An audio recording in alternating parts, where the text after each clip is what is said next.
In the studio today, we have Kevin Lucas. He's the Vice President of Policy Analysis at SIA to talk about how the grid works. There's a lot of questions we're getting from our membership and from members of Congress and their staff looking for explanations about how baseload works, how the grid functions, what flexibility means, and why, just sort of an easy explanation for why renewable energy is actually cheaper Yeah, and more affordable. It's kind of incredible how truly little is understood about how our electricity system works. Even those of us who work in energy are often schooled by Kevin and people like him who actually work on this stuff every day, and how like delicate and complicated the system is, and how the experts who have to manage it are extremely adept at balancing demand and supply and all these different things. So we are very fortunate at SIA and within the industry to have Kevin as both a resource of how these things work, but also to not just think about what we have now, but what we need in order to be successful long term as a sort of broader grid. So when we are facing a lot of hot takes in the news about what we should be doing from a policy standpoint to influence the electricity system, it's good to ground ourselves in some of the realities that Kevin can Right. teach us about. 100%. It's not just about how what's going on in Washington is affecting our membership, but what this means for people, everyday people, right? Yep. How changes to the way we operate our grid can make significant impacts on families' Yep.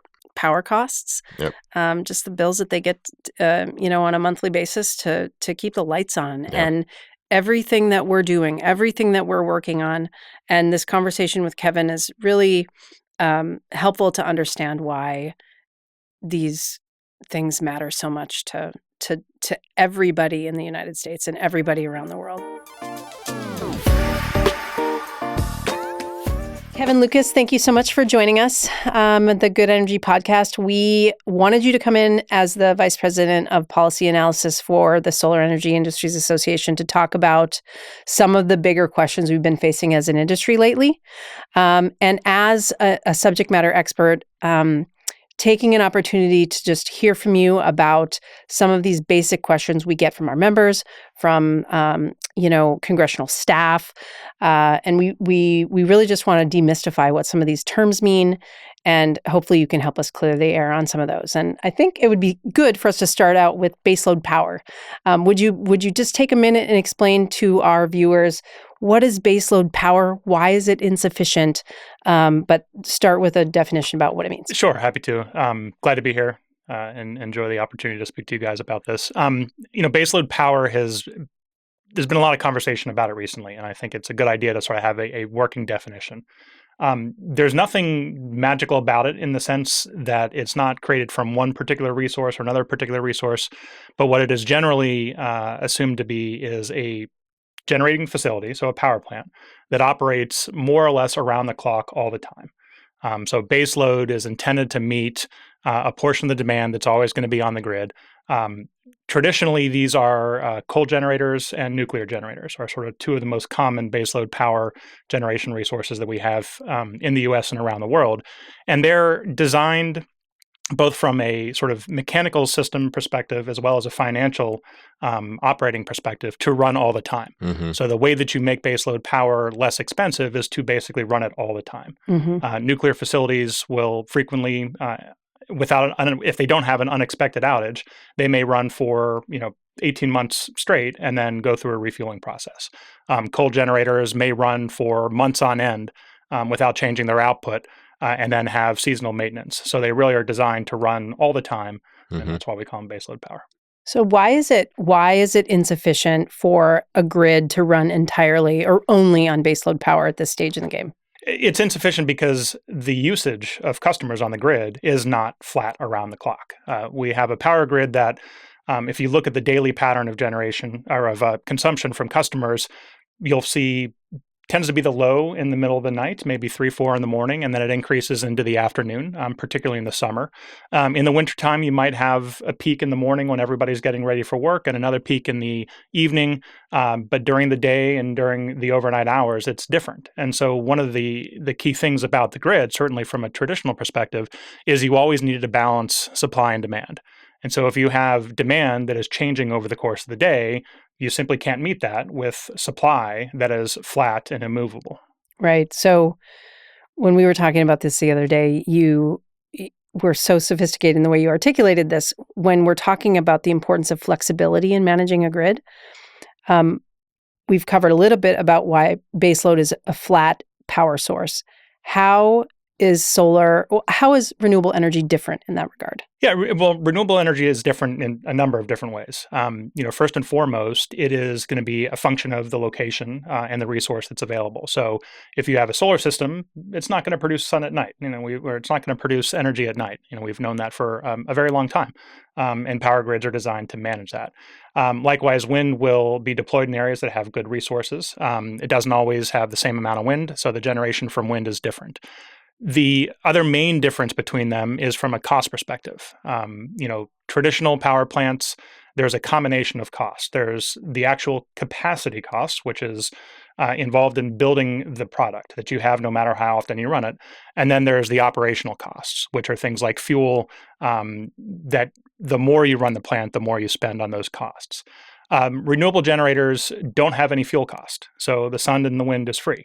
So when you are generating energy, you basically don't have any variable cost that varies based on how much you use it. So it's what we call a zero marginal cost resource, which means once it's been built and once you have a contract in place and you know how much you've spent on the resource from a capital cost perspective, all the generation after that is basically zero marginal cost. So the combination of renewable with baseload is really important for flexibility.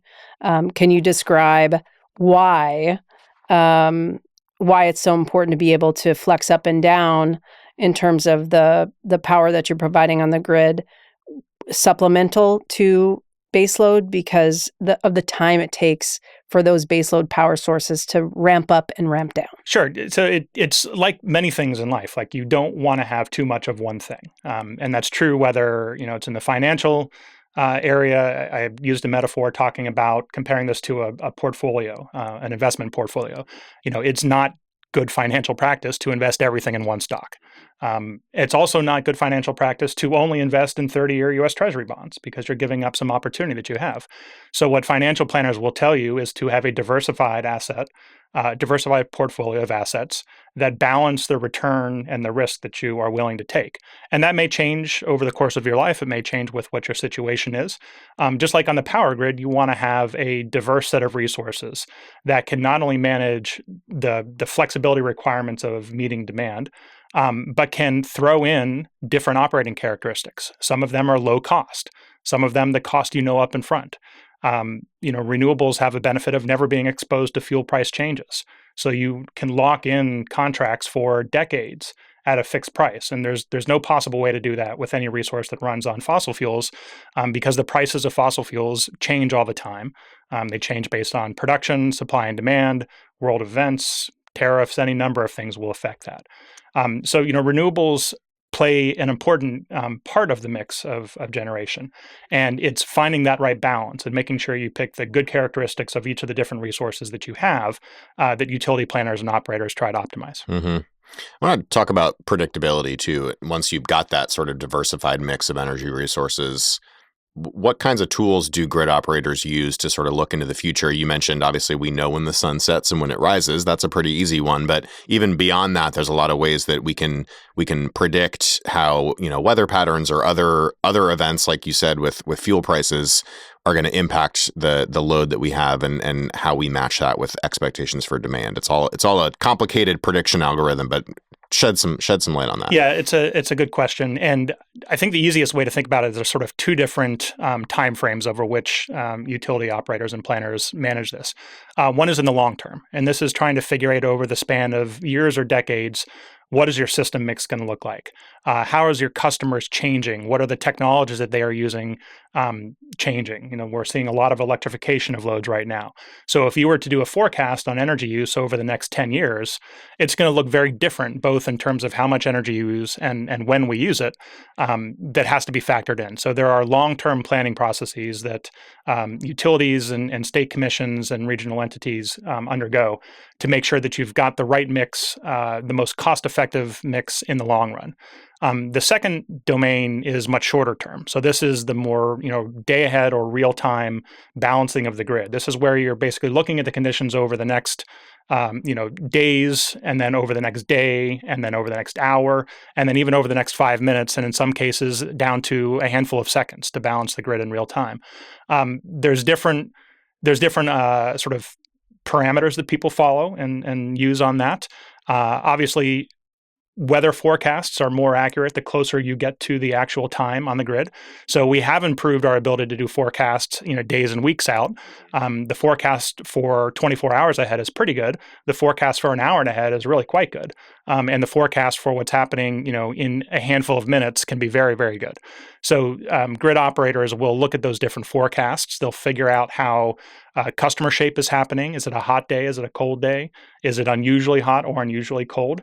Those are things that you generally know a few days in advance, and you can sort of plan your system to be able to handle the loads that you expect to come out at that time.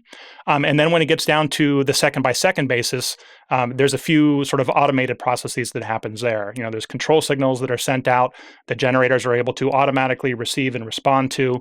There's sort of physical characteristics of the grid that help balance things back and forth in real time. And as you get on a slightly longer duration, call it minutes to hours ahead, there's different resources that grid operators can call up in case they're either producing not enough or too much generation. They can send out signals or make calls or do what's called a redispatch to make sure you have the right mix of resources online running when you need them. I just want to underscore too that most of what you just said is true regardless of renewables being on the grid, right? Like predicting the weather, predicting usage based on the weather, and predicting the impact of weather on the transmission system and the distribution system are all things that grid operators had to do long before we had lots of solar and wind on the grid. Is that right? Yeah, very true. And in fact, if anything, they've got new tools today that they didn't have in the past. It used to be that all this balancing would happen at a smaller area, so you didn't have as much geographic diversity, which is really important because we're part of a grid here in the Mid-Atlantic. It may be very hot in DC, but it might be sort of mild out in Ohio. Mm-hmm. And the ability for utilities and grid operators to move energy across a distance really provides a benefit. You can help balance that out. But yes, grid operators have needed to balance supply and demand in more or less real time, for decades. They were doing that well before they had sophisticated equipment, better telemetry, better control systems.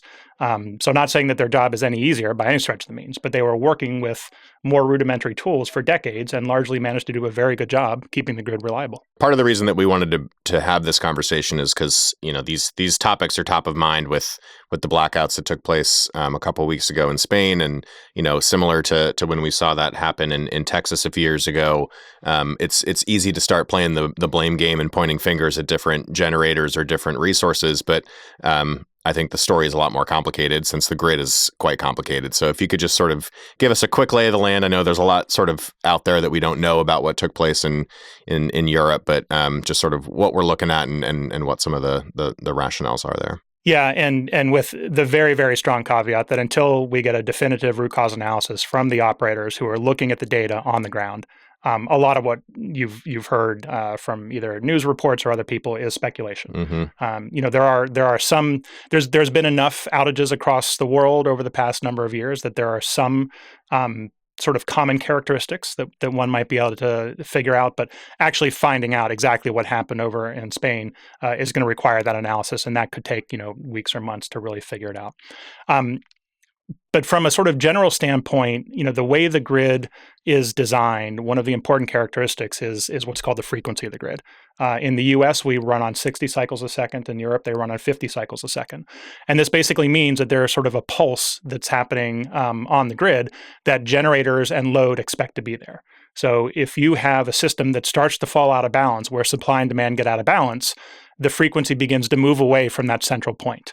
And if there's too much imbalance between supply and demand, it can move far enough out of range that it actually is dangerous and harmful to traditional generators. These large coal and nuclear plants are huge spinning machines that weigh thousands and thousands of pounds. And if you get them out of balance, think of driving down the highway and you have a tire that's out of balance. You get to a certain spot and it starts to shake the suspension, and it gets stronger and stronger until you can really feel it.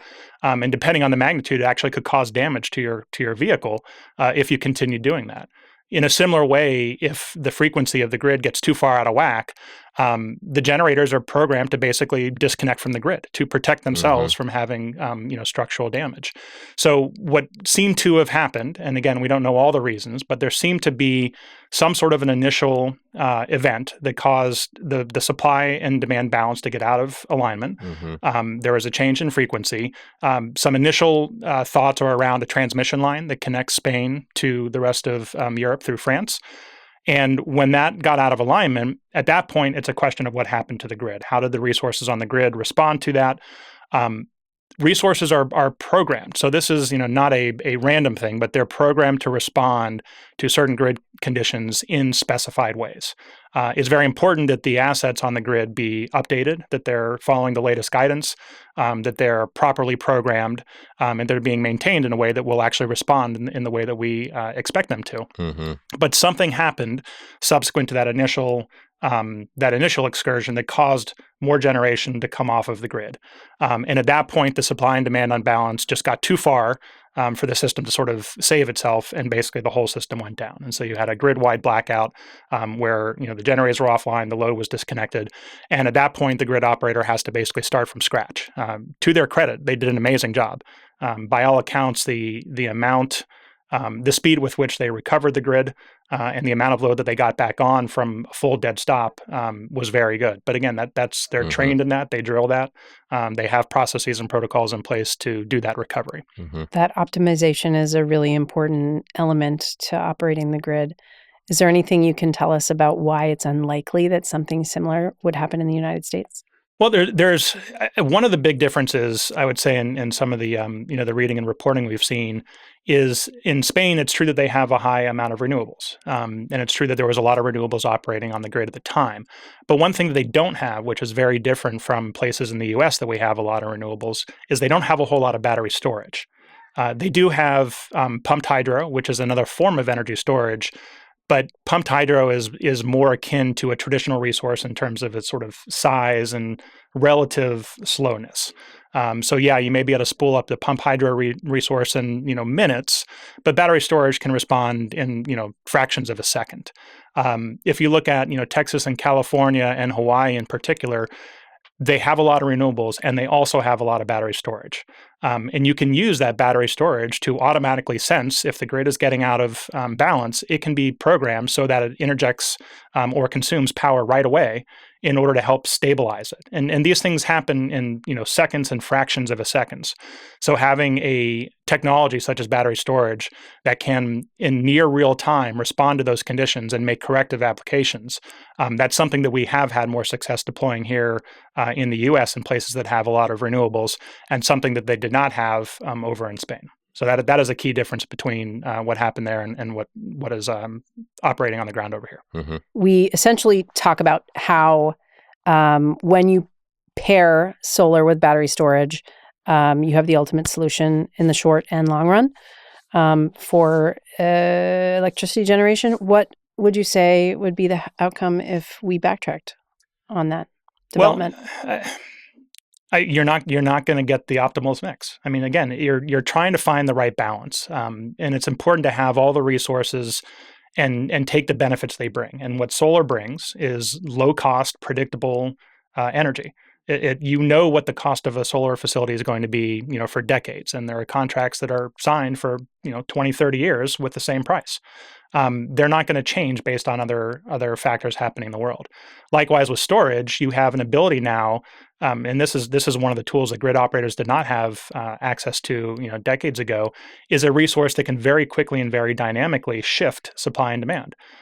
It used to be trying to run a huge business with no warehouses. You had no inventory that you could really manage.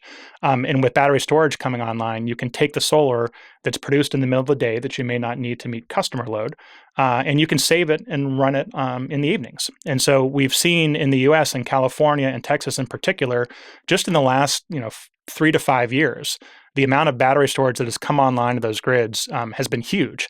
And it's had a dramatic impact on the reliability of the system, the frequency of high load events that cause worries for the grid operator, and it's helped contain costs as well. Because again, you're able to take some of that low cost energy and use it in more hours than you would have already been able to, of what you would have otherwise been able to. So if you back away from solar and storage, you're giving up all those advantages. Nobody's saying you're going to run your grid 100% on any single resource. And again, just like it's not appropriate to run your grid 100% on baseload generators, it's not appropriate to run it on 100% of any resource. You need to have the right mix. And solar and storage is absolutely part of that mix. And we need to continue to deploy it as quickly as possible. Well, that's a great message to end on as any. Really appreciate you coming in and laying all this out. These are complicated systems and complicated answers to complicated questions, but you do a good job of sort of demystifying. So appreciate the time. Great. Happy to be here.